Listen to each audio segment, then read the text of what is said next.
Hi, and welcome back to the Don't Be a Square Afghan Knitalong.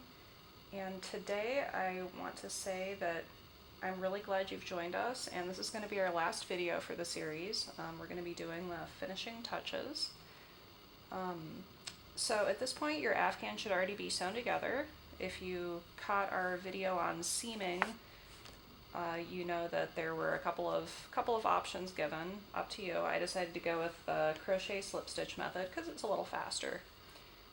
So that's what I did. You should also have a border at this point, and you can find the pattern instructions for that in the last pattern file for the Afghan, and there will be a link to that in this same blog post where you're watching the video. So after the garter stitch border, the last step is to add fringe. You're obviously not required to do this, but I happen to like fringe and I think it adds a nice little touch.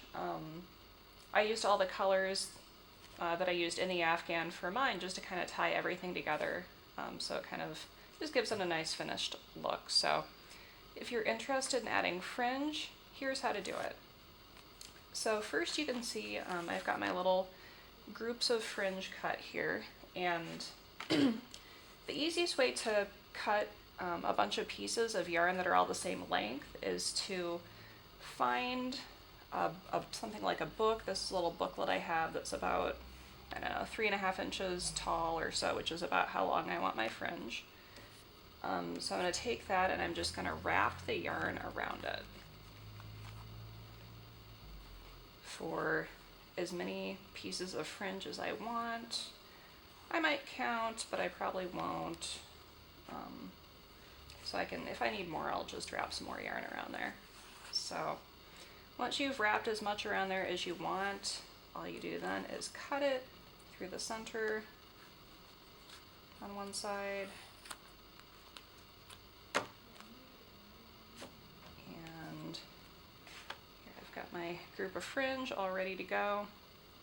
So for each group of fringe, I like to use 2 pieces. If you like extra fringy fringe, you could use like 3 pieces. It's up to you. Then I'm going to take my crochet hook. I'm using an H8 crochet hook, which was about the same size as the knitting needle I used. I put it through, let me do that again. I'm going to put it through the first stitch down here in the corner from back to front. Grab through my 2 pieces of fringe and pull them through. So I've got a little loop here. Then I take my tails, there'll be 4 of them, pull them through that, through that loop, and there we go, 1 piece. So it's up to you. I like to go from back to front because it's a slightly different appearance, which you can kind of see when I do a contrasting color here.